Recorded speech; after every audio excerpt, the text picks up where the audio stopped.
My name is Brian Dyer. I'm the Senior Acquisitions Editor at Baker Academic in New Testament.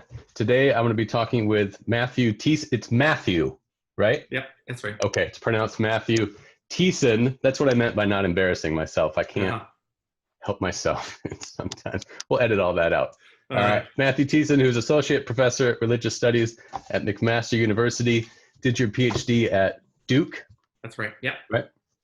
And so we're going to be talking today about Jesus and the forces of death. I thought the best kind of first question, and some of this I know, but some of this I'm kind of genuinely interested in hearing about, is how you arrived at this topic. Your earlier work, which I have one with me, focused on Paul, or at least this one exclusively on Paul. And, there's a pledge that we take when you get your New Testament PhD that if you're going to do Paul, then you won't do Jesus. But you broke that pledge.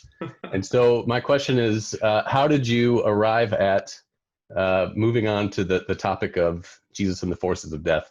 Yeah, great question. When I was writing my dissertation at Duke, I was focused on circumcision and identity construction and ethnicity, and was reading on conceptions of impurity in ancient Judaism. And I really got interested in the work of Jacob Milgram and others, Christine Hayes, Jonathan Klawans. And as I was reading through on ritual impurity especially, I began to realize, wait a minute, we have these gospel stories that I've never thought about.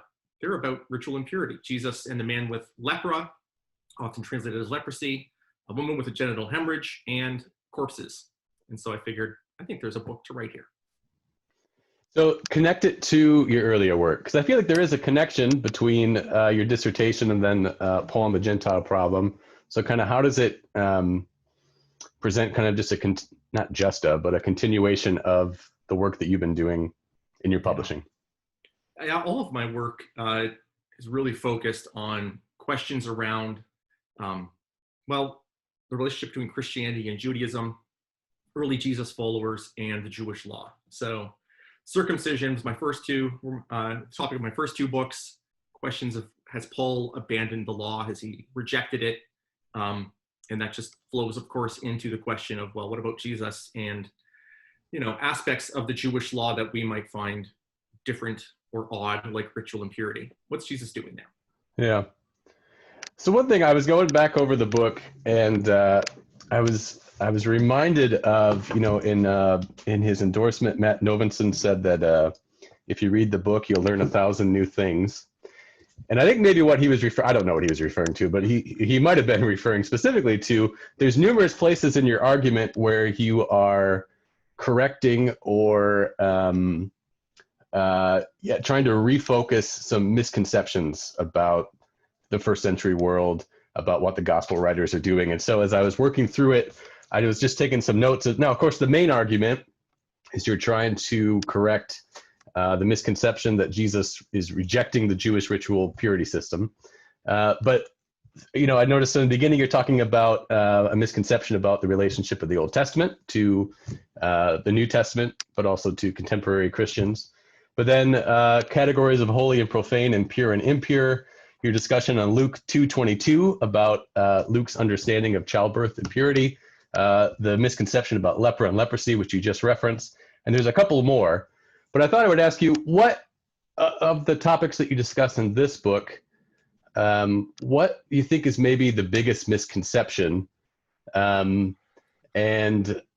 of the topics that you talk about with modern interpreters, maybe even just kind of, maybe not scholars, but kind of Christianity, when we talk about like leprosy or something like that? What's the biggest misconception that you tackled in this book, you think? You're asking me to pick my favorite child right now, or maybe my least favorite child. No, that's question number 8 down here. I'll get to that. All right, my kids won't watch this anyways. Right.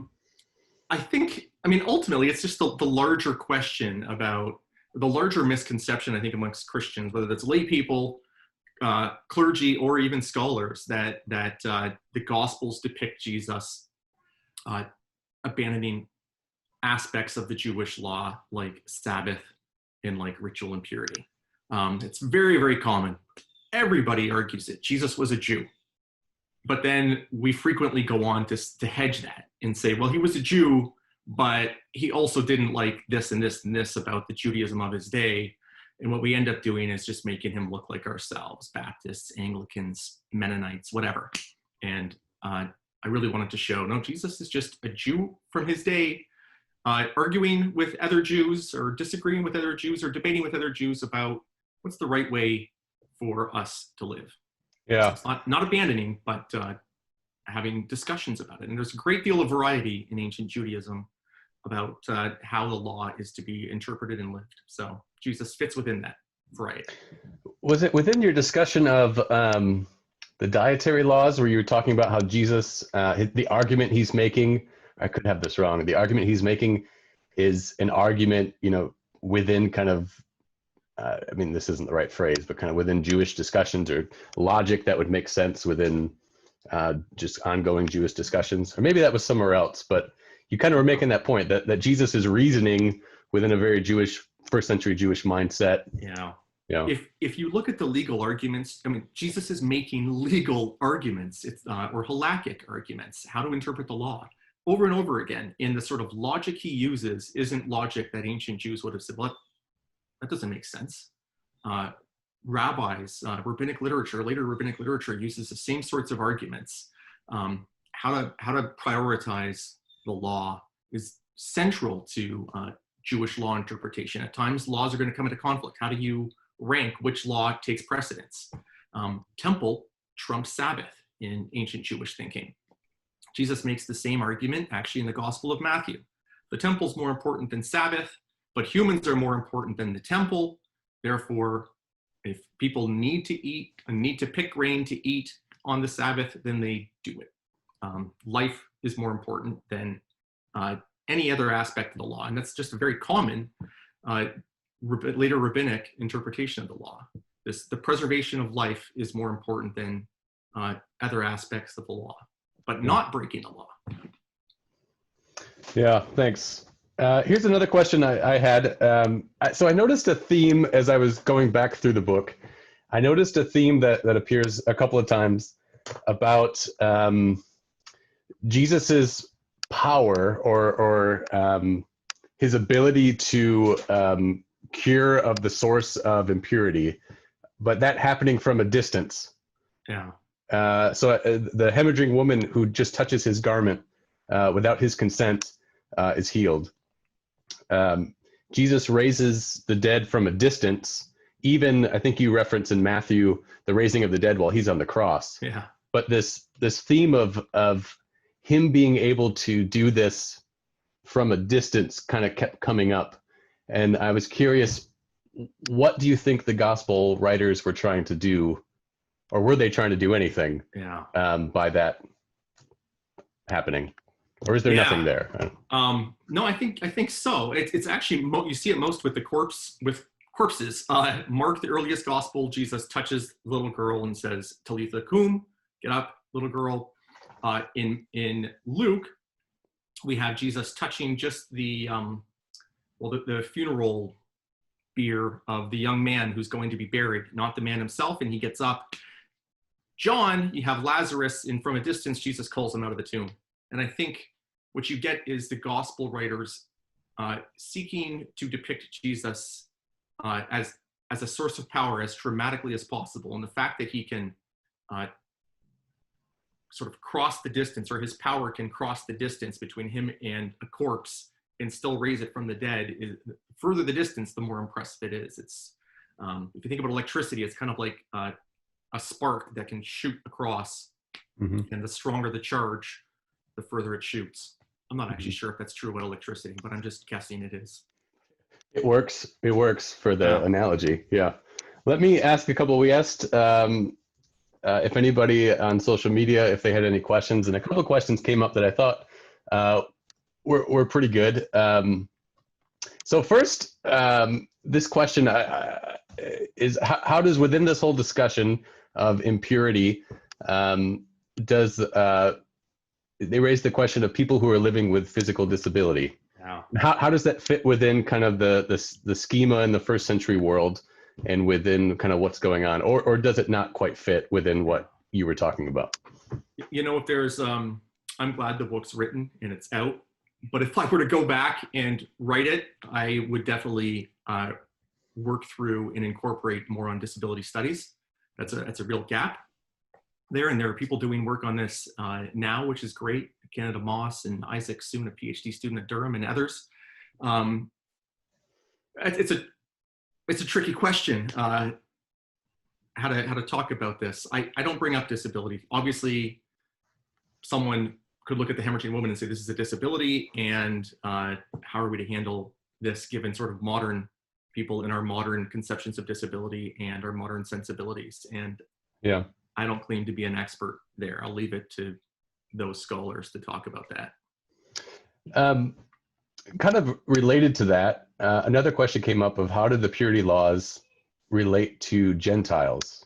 And then kind of a extension of that I would add is maybe contemporary application, where what does this all mean for Christians?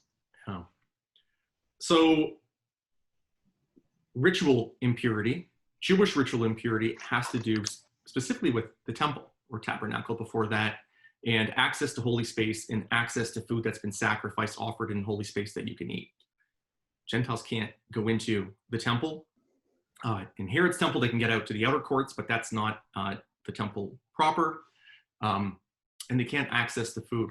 So scholars like Christine Hayes and Jonathan Klawans have argued, I think very, very convincingly, that ritual impurity, Jewish ritual impurity, doesn't apply to Gentiles. Gentiles aren't considered ritually impure, contrary to a lot of New Testament scholarship and a lot of the way people think. Now, there were lots of Gentiles out there. In fact, I think all Gentiles out there, their own religious traditions had conceptions of ritual impurity, especially related to corpses and sex. Certain temple cults wouldn't allow you to go in.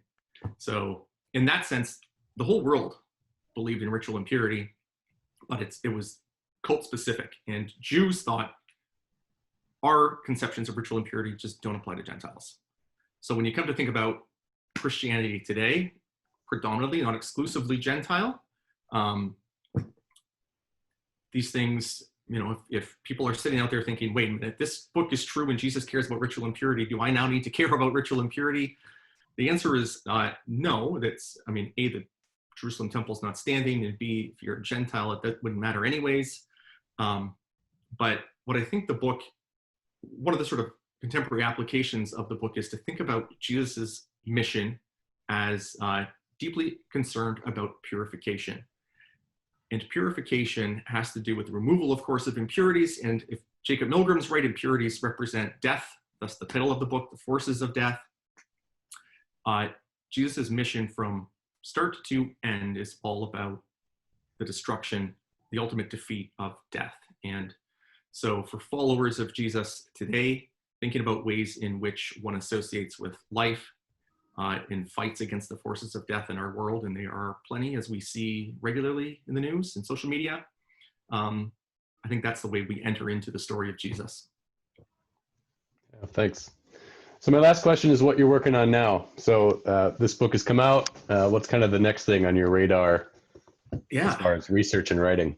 Yeah, I am, well, two things, but the most immediate thing is I'm trying to write a smaller book on Paul, more popular level book on Paul from what's often called the radical new perspective, or more recently, the Paul within Judaism perspective, that seeks to make a little more accessible some of these arguments that scholars like Paula Fredrickson, Mark Nanos, myself, and others have made, so that lay people, interested clergy who maybe don't have time to wade through thousands of pages of scholarship might be interested in seeing how that could be helpful for them.